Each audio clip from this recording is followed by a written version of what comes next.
यह कहावत तो आपने सुनी होगी कि जब सीधी उंगली से घी ना निकले तो उंगली टेढ़ी करनी पड़ती है। आज बांग्लादेश के साथ भी कुछ ऐसा ही हो रहा है।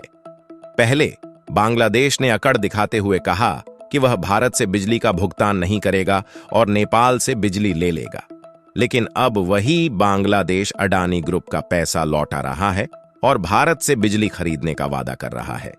बांग्लादेश यह भी कह रहा है कि वह कहीं से भी पैसा लाकर भारत को भुगतान करेगा, लेकिन बिजली भारत से ही खरीदेगा। इसका कारण यह है कि भारत बांग्लादेश को बहुत सस्ती बिजली बेचता है, जबकि दुनिया के अन्य देशों से बिजली खरीदने पर उसे अधिक कीमत चुकानी पड़ेगी।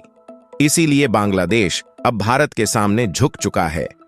पूरी खबर को जानने से पहले आपको भारत की इस कूटनीति की तारीफ करते हुए कमेंट बॉक्स में जय हिंद जरूर लिखना चाहिए और चैनल को सब्सक्राइब भी कर लेना चाहिए। बांग्लादेश में ऊर्जा संकट के बीच अडानी पावर के भुगतान का मामला काफी दिलचस्प मोड़ ले चुका है। नवंबर 2017 में शेख हसीना की सरकार और अडानी पावर के बीच 25 साल के पावर परचेज एग्रीमेंट पीपीए पर हस्ताक्षर किए गए थे।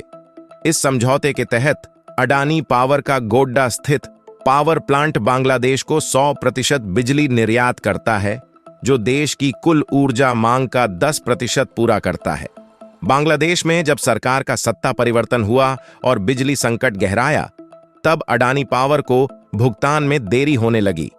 2023 के मध्य तक अडानी पावर को बकाया लगभग $800 मिलियन हो गया।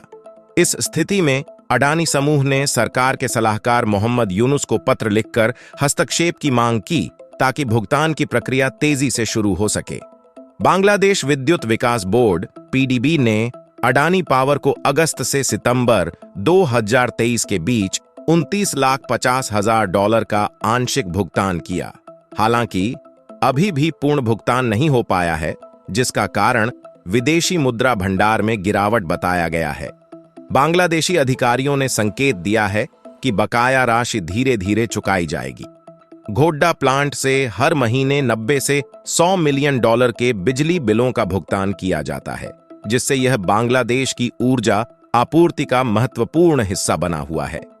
बांग्लादेश की ऊर्जा आवश्यकताएं तेजी से बढ़ रही हैं, खासकर शहरीकरण, औद्योगिकरण और जनसंख्या वृद्धि के कारण। देश की बिजली उत्पादन क्षमता का अधिकांश हिस्सा प्राकृतिक गैस, कोयले और आयातित ऊर्जा स्रोतों पर निर्भर है। 2022 में वैश्विक ऊर्जा संकट और कोयले की कीमतों में वृद्धि ने बांग्लादेश को गंभीर ऊर्जा संकट में डाल दिया। बिजली उत्पादन संयंत्रों में कोयले की कमी ने उत्पादन को प्रभावित किया, जिससे देश के कई हिस्सों में बिजली कटौती की स्थिति उत्पन्न हो गई। बांग्लादेश के प्रमुख बिजली उत्पादन संयंत्र कोयला आधारित हैं और वैश्विक बाजार में कोयले की कीमतों में बढ़ोतरी ने बिजली उत्पादन की लागत को काफी बढ़ा दिया। इसके अलावा घरेलू बिजली उत्पादन की सीमित क्षमता और विदेशी स्रोतों पर निर्भरता ने स्थिति को और खराब कर दिया है। भारतीय कंपनी अडानी पावर, जो कि अडानी समूह का हिस्सा है, ने बांग्लादेश के ऊर्जा क्षेत्र में प्रमुख भूमिका निभाने का निर्णय लिया था।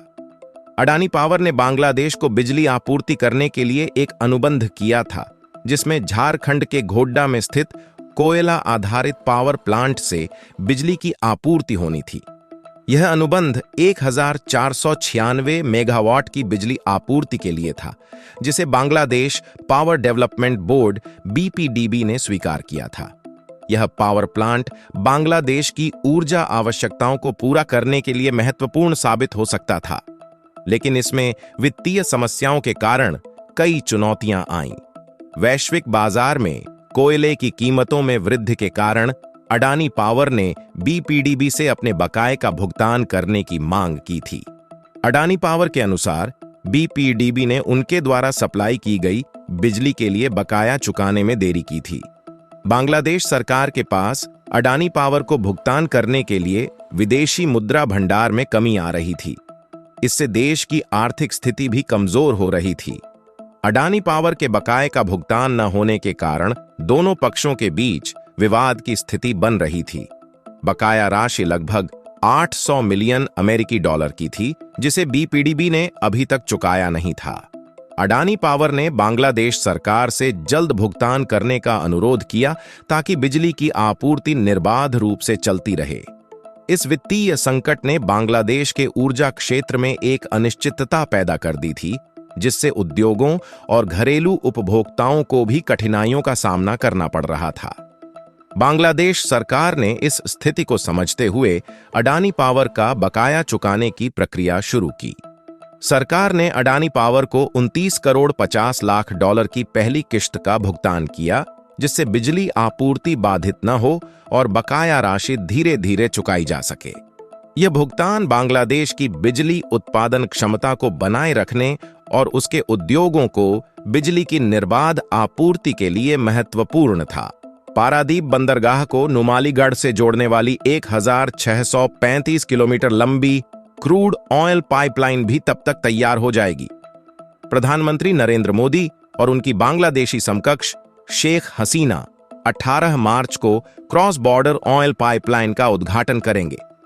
इस प्रोजेक्ट की शुरुआत से पेट्रोलियम को लेकर चीन पर बांग्लादेश की निर्भरता काफी हद तक कम हो जाएगी।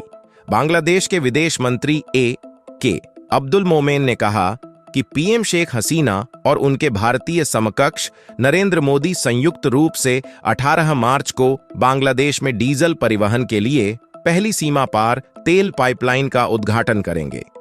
उन्होंने गुरुवार को कहा, अच्छी खबर यह है कि भारत हमें डीजल भेजेगा, पाइपलाइन पूरी हो चुकी है।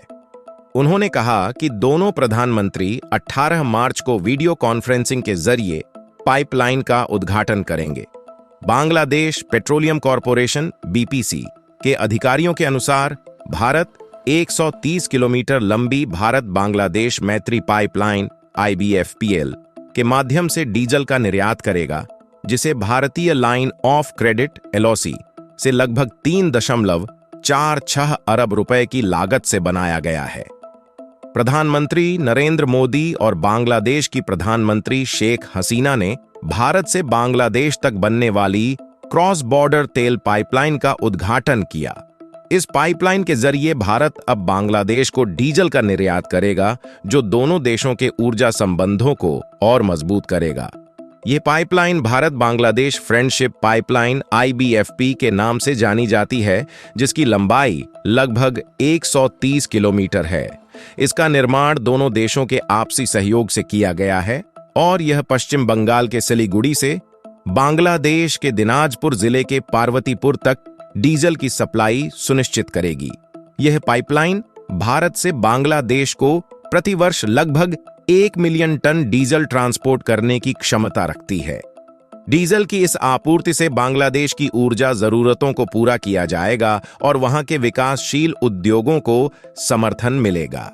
इस पाइपलाइन के माध्यम से भारत और बांग्लादेश के बीच के व्यापारिक और ऊर्जा संबंधों को एक नई दिशा मिल रही है। यह प्रोजेक्ट दोनों देशों के बीच आर्थिक साझेदारी का प्रतीक है और इसके जरिए बांग्लादेश को सस्ते और सुलभ ऊर्जा स्रोतों तक पहुंच मिलेगी। पाइपलाइन का उद्घाटन दोनों देशों के बीच ऊर्जा सहयोग के विस्तार का एक महत्वपूर्ण कदम है। बांग्लादेश के विकासशील क्षेत्रों के लिए यह पाइपलाइन ऊर्जा का एक स्थायी स्रोत प्रदान करेगी।